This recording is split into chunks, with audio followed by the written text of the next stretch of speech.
When the students first got to the ER here, there were concerns that some of the injuries were pretty serious. There are 9,777 flags planted here. Just a moment ago, we were seeing smoke coming from this outbuilding where those firefighters are over there. It's starting to get pretty smoky in here. Another challenge, the icy weather. This tree was actually laying in the middle of the road, blocking it overnight. That was when the suspects swerved around the stop sticks, hitting this tree right here in the process, tilting this stop sign over. For women, excessive drinking is defined as having 8 or more drinks a week. And they're turning to their medicine cabinets to find help. For example, parents would typically solve 317 minus 200 like this. Really has dominated Twitter and social media in general this morning. We just learned about this huge announcement over the weekend. What was your reaction when you found out? Even if kids in wheelchairs could get up these steps right here, there's still a lot of areas on the playground where they wouldn't be able to navigate. Many of the small business owners we've heard from say that they're worried about how an increase in the minimum wage would affect their business. How can you be in favor of both? Well, a good question. At the center of Thursday's Memorial Walk on Arsenal Island is the American flag. It's important that they remember those flags represent people. I mean, this is not just some day where some buildings collapse. These are American people that died for their country. Hundreds of soldiers and civilians carried bundles of those flags, each one representing a life lost on this day 13 years ago and in the war on terror since. For some at the memorial, the symbolism is deeply personal. They were good guys, every one of them, believed in what we were doing, knew what we were doing was right. As the walkers return and begin planting the flags in a field, Sergeant Dave Wirtz is thinking of his 5 friends who were killed while they were serving in Iraq together in 2004 and 2005. They're missed greatly.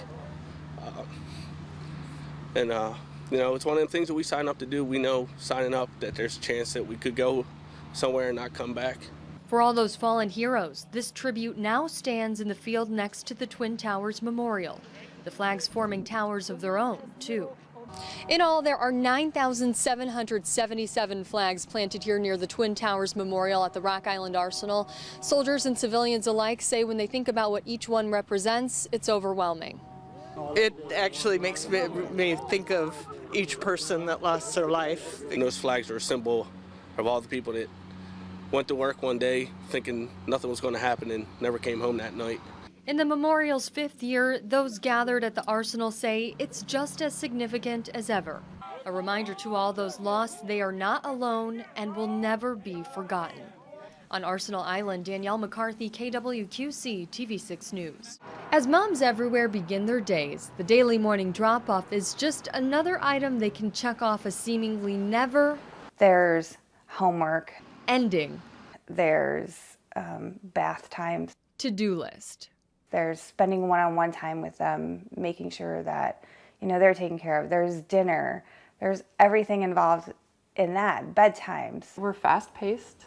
We've got the media. We've got cell phones. We've got, we've got so much now. And it's like, we expect moms to be able to do all of those things really well. These Quad City moms ask we don't show their faces as they share their struggles in order to protect their family's privacy. But you don't need to know their faces to know who they are, because moms like these are everywhere. A recent Today Show survey shows 7,000 moms rated their stress levels at an average 8.5 out of 10. But for many of those women, what they feel is more than stress. It's anxiety and depression. And they're turning to their medicine cabinets to find help. Just helps to calm me down, stabilize my mood, be a little bit more patient, think things through. For this mom, she says the all-natural medication she got from her chiropractor has made her an all-around better mom. I feel calmer. She makes the children calmer. It makes me more patient. And for the other, a prescription for an antidepressant she got from a doctor has made the difference between night and day. In my head, I feel so much calmer, happier.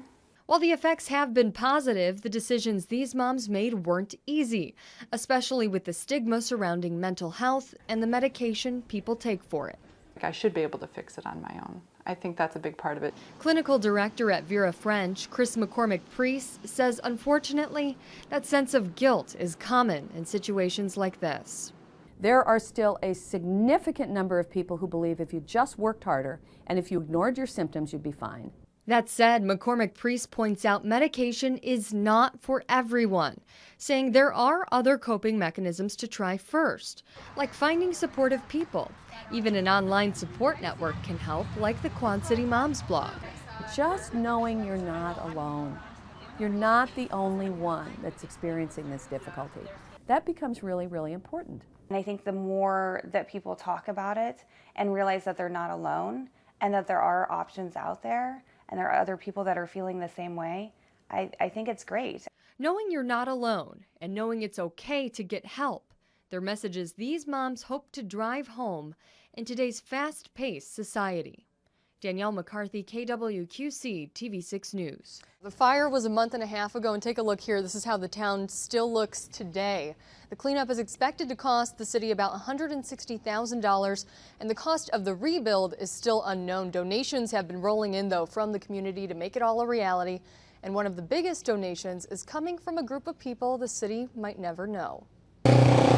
It's a town where people say everybody knows everybody. So we asked just about everybody if they knew a particular group of farmers. Have you heard of this group of farmers that is donating corn to raise money for the rebuilding fund? No. No, I haven't heard anything about that. I actually have not. You don't know who they are? I don't. It's unbelievable. It seems the mayor may be the only one in town who does know about this group. The farmers in this area, a lot of them have come together and offered to donate sizable amounts for the cleanup and the rebuilding. And I guess the part that gets me the most is they want to remain anonymous. That's right. Somewhere behind this field of corn is one of about a dozen farmers who want no recognition for what they're doing, selling about $50,000 worth of corn at this grain facility and giving all the money to the city's rebuilding fund. A $50,000 donation to the city could be like night and day. That could get us out of the red for any cleanup expense. So why make such a big donation? We were lucky enough to track down one of those anonymous farmers to explain. I talked to the mayor. I says, what happens if the people don't have enough insurance and the city takes it over, and who's got to pay the difference? He said, well, the city will have to borrow the money and do it, you know. So I said, well, let me see what we can do. So that's what got it started.